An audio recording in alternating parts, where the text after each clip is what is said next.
guys, look at my nails. So I went to my nail girl. I had set the appointment back an extra week because lost my job, and I went to her with the intention of actually getting my nails taken off. And in the course of that, I was like basically convinced to just keep doing it. She's struggling right now and I'm struggling right now. Anyway, she is a friend of mine and I want to support her and she wants to support me. So working out trades and whatever I think is just fine. And I gave her a post-dated check, whatever. It doesn't matter. I got that planned into my budget. It's not going to be as expensive as I originally planned, and then we'll work out trades and stuff and continue to support each other, and I think that that's a good thing. And the end, I don't know. I don't know what I'm going on about. I'm in so much of a better mood today than I've been the last couple of days, so that's good. I do have to work tonight, but I don't have to for a few hours. And so I'm gonna go home, I'm gonna finish some cleaning. I'm so sorry I didn't take you along on a clean with me video. I just got in the mode and I didn't want to put on like an outfit and stuff that was decent to be on camera in. So I'll do another one another time. Anyway, I need to run into the gas shopping store and get something real quick. And then when I come back out, I'll finish this. Today is January 25th, Tuesday. And guess what, you guys? Ask me, just ask me, how long it's been since I've had a cigarette. I'll wait. Exactly 2 years. I quit smoking January 25th of 2020, and it's January 25th of 2022, and I still haven't had a cigarette. Now, the last couple of weeks, I've really wanted one, but I've gotten this far, and all I can think about is, like, the idea of one is nice or whatever, but the reality is gross. I know exactly what that'll make me feel like in my head, in my mouth, in my lungs. I know what it'll taste like. It pisses me off that my dude still smokes in the house. So it stinks. You know, I'm so glad that I quit smoking and I feel so much better for it. Even though the weight gain's been about 20 pounds, but we're working on that anyway. In my mind though, like, I'm already intensely overweight. Like, what's another 20 pounds to have to lose?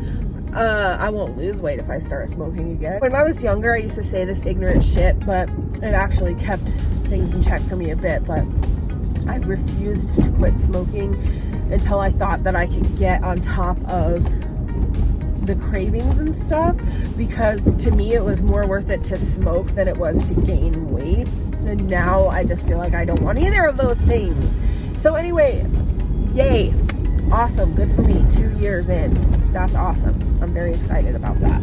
So, yeah, I was talking to my nail gal, and we always just chat about like the whole world, right? Like everything. We were both like kind of doing keto, and then we both have kind of given up on it. I really do want to go back to doing keto, but it's really not wise with the amount of working out I'm doing. I have not found anything that can like state how to safely be on keto and work out intensely. So that's just is what it is. And I don't owe the keto diet any sort of allegiance or anything.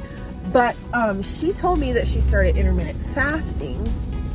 And then we were talking about how she handles it and all of these things. And it got me to thinking that I wanted to talk to you about something I was thinking about the other day, which is mindful eating. And I have heard a lot of people talk about mindful eating in the past, but I think that I maybe didn't have a good grasp of it, or it hasn't ever been explained to me well enough. I love my nails, you guys. They're so cute. So basically the way it was explained to me is when you eat mindfully, you stop and you think about your food and everything that goes along with that, like how you feel when you eat it and all of these things, and you know specifically that's what you want to eat. And then that kind of goes in along with intuitive eating. Okay? So in my mind, that was like, slow down and enjoy the piece of chocolate you're eating. Slow down and enjoy the flavor of the eggs or whatever. It kind of hit me the other day that, first of all, as a human, like, we're born as intuitive eaters, right? Like, we are born to know that we want or need to eat at this certain point, and we only need or want to eat so much, and, you know, your mother's body is like in tune with that, etc., etc. And then over time, due to social influence and like scheduling and everything, that kind of trains out of your body, because then you're eating breakfast at 8 o'clock and lunch at noon and dinner at 5:30 or whatever, and it's snack time at 3:30 in the afternoon when you get home from school, etc., etc. And you have to eat what your parents are providing for you. And I'm not saying that's a bad thing. I'm just saying that kind of that definitely trains out of your body fairly quickly. So it's a hard thing to get back to. And you can't just say, like, I only eat intuitively, because if I were to eat intuitively, I'd be eating like, according to my like general understanding of it without having read the book or whatever, I would just be like, okay, well, today I want to eat mac and cheese, and so I'd eat a whole bunch of mac and cheese and, you know, things like that. When it's like, no, intuitive eating is more like eating when you're hungry, when you're actually hungry, and eating until you're full when you're actually full, not beyond that, and eating what you nutritionally need. I need to finally put my sunglasses on.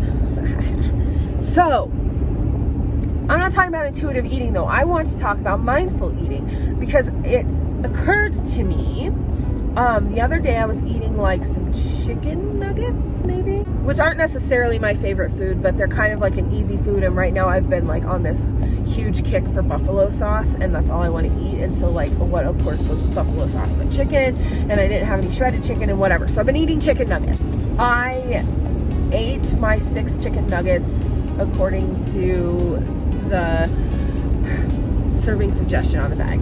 And then I was like, ooh, these are so good. I really want to eat more of these chicken nuggets. And then I was like, but I don't need to eat more of these chicken nuggets. That's a satisfactory amount and I am full.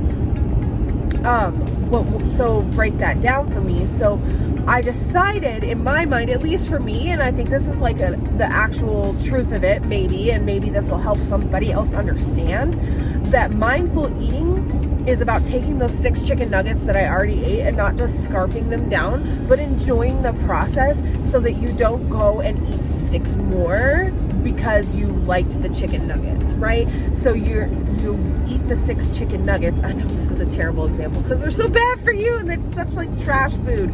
But regardless, whatever you're eating, you eat the 6 chicken nuggets, you eat them mindfully, you stop, you chew, you enjoy the flavor, you enjoy the sauce that you put on it if you do. Maybe you have a salad on the side and you enjoy the crunching and all of that, so that you aren't searching to continue to have that experience. You can enjoy it while you're having it instead of scarfing it down or eating it, not paying attention to it. There are a whole bunch of ducks on this field. That's cool. Ooh, and goosen.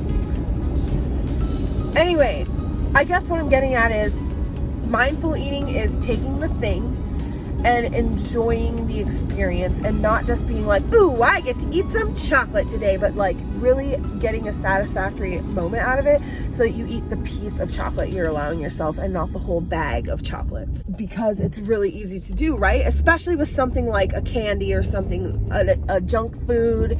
I don't know if I'm getting the point across to you the way it is to me, because I feel like I'm just saying what I've already heard. So I eat the chocolate. I love the sweetness. I'm not actually a chocolate fan. I just am a sugar fan, and chocolate is an easy way to eat sugar versus hard candy, which I'm not really that into. But the flavor of chocolate, actually, like, I could leave it. I don't care for it. But the fact that I'm a sugar addict far outweighs the fact that I don't like chocolate.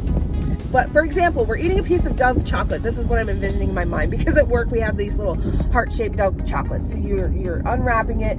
It smells so good. It looks so pretty. I don't think about those things normally. I'm just like, get it out of the wrapper, get it in my face. 2 chomps, swallow. So From now on, what I'm going to do is like, savor it. There we go. Savor it, savor the experience so that it sticks with me, so that I've had the sensory experience of it for long enough that I don't think that I need to go eat the whole bag, chomp, chomp, chomp, chomp, chomp, chomp, when I can take just as long and just eat the one piece of chocolate. Does that make sense? Are you following what I'm saying?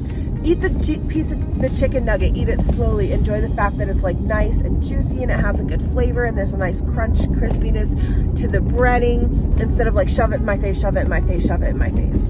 Does that make sense? Anyway, I hope that makes sense. That's all I'm trying to say, is that is what I think about mindful eating.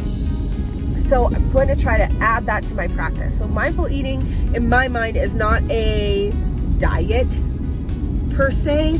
It's just something, it's just an addition to the way you eat, so that you can pay attention to how you're eating, and you can pay attention so that you can enjoy the flavors, so that it's like, ooh, well, I really like when I do like a Southwest style mac and cheese dish, for example, with like corn and taco seasoning, or maybe even taco meat and the cheesiness, and dollop some sour cream and jalapenos on top. Like that, I like that kind of stuff. Normally what I would do is I'd get a big bowl of it, I'd shovel it in, and I'd be like, that tasted so good. Not do I feel a certain kind of way. There we go. That's the other thing I'm trying to add to it. It's like, not do I feel a certain kind of way. Do I feel full? Do I feel stuffed? Do I feel like this was too greasy? Do I feel like I need to cut it with some water? Like, am I drinking a lot more water or anything? Just, I'm going to go get a whole nother entire giant bowl of it because it tasted good. That doesn't even make sense. First of all, that's a huge increase on your food budget. Second of all, that's just out and out bad for you. So that, I guess what I'm trying to say is, pay attention to how the sensory experience, because that's a big deal for me, and I think that's a big reason why I binge eat, and pay attention to how it actually makes your body feel, because then you can control portion a lot better, I think, if you're being mindful of that circumstance. So that's all I have to say about that. I am back at home. I'm gonna go inside and get this video edited. We're in an upload queue. Yeah, Saturday's video just posted. Got to get Sunday's video out, Monday's video out, and this one up to you. So there you have it. Bye. Whoops.